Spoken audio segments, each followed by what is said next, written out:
I talked to the choir director and said that I wanted to wear a choir dress. And it was kind of a first. And I had this terrible Shakespearean, people throwing rotten tomatoes and like, boo.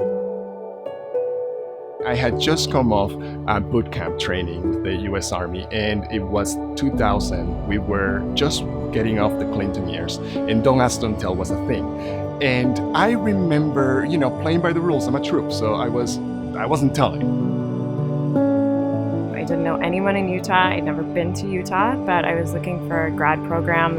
And as a queer person, there are very few places where I have gone in the world where I don't feel at some level uncomfortable sharing my sexuality. Going into actually buying the dress and going in for fittings, it's kind of the first experience of being a woman in a way, and like having everything feel like, wow, this fits way different than any of the clothes I've ever worn, and I see in the mirror what I want to see for the first time.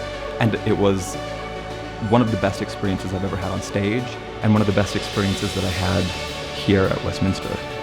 I recall that the person the campus assigned to give me a tour was openly gay, and the way that we found out is that we were just about to walk across this bridge over to the dorms and said, my boyfriend and I are doing this. And I remember just almost tumbling, as if a weight had been lifted off my shoulders or of my chest, like as if someone was pressing on it and had just lifted it up and said, it's all right, there are more of us out here.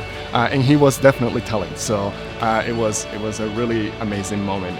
But I remember that moment being pivotal and kind of the moment where I decided, there is a space for me here. I have never, ever felt anywhere on campus a response to the fact that I have a wife to be anything different than if I said I had a husband. So I think Westminster is extremely inclusive in my experience of the queer community. I'm an Armenian American, and I never felt like I was at home or I was accepted in other places outside of Westminster, and I still deal with that at an every day-to-day basis. And so coming here, my teacher, my professors, and the students, they acknowledged me for my experiences, for the person that I was, and they celebrated my culture as well. Without a doubt, my number one supporter was my voice teacher. And from that point on, he kind of became a fighter for my ability to wear a dress.